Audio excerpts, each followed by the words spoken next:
कि कांग्रेस की छवि मुस्लिम परस्त पार्टी की हो गई। ये 2014 के लोकसभा चुनाव के बाद कांग्रेस ने हार के कारणों की समीक्षा के लिए ए.के. एंटनी के नेतृत्व में एक कमेटी बनाई थी, जिसकी रिपोर्ट कभी सार्वजनिक नहीं की गई। उसकी ये एक दो बातें ही जो है बाहर निकल कर आई, जिसमें यह कहा गया। उसके बाद भी कांग्रेस ने कोई कोर्स करेक्शन नहीं किया।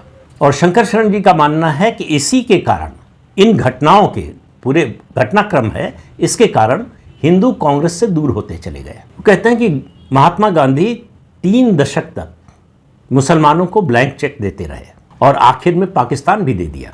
नेहरू ने बाद में कहा कि अगर गांधी जी हमें रोकते तो हम संघर्ष करते और इंतज़ार करते। अब गांधी ने क्यों नहीं रोका, नेहरू ने क्यों नहीं उन पर दबाव डाला और उनके साथियों ने कि वो रोके, विभाजन न होने दे, इसके बारे में कोई जानकारी तो है नहीं।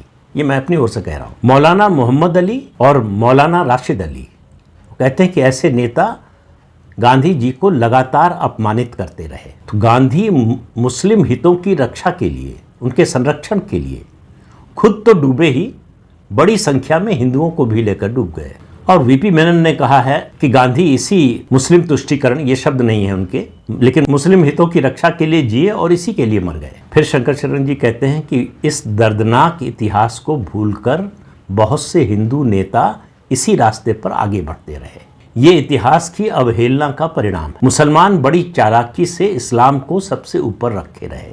हिंदू अपनी मूर्खता के कारण एक दूसरे से भारत को आज़ाद करने के लिए लड़ते रहे। भाजपा कांग्रेस मुक्त भारत चाहती है और कांग्रेस राष्ट्रीय स्वयंसेवक संघ को आतंकी संगठन बताता है, और इसके लिए दोनों को मुस्लिम वोट चाहिए। उन्होंने नाम नहीं लिया, लेकिन मुझे लगता है कि उनका इशारा बीजेपी की ओर था कि राष्ट्रवादी मुसलमानों को सहूलियत देकर वो भूल जाते हैं कि मुसलमान एक ही है।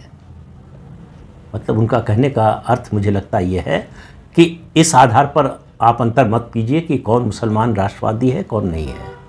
सारे मुसलमान एक ही हैं।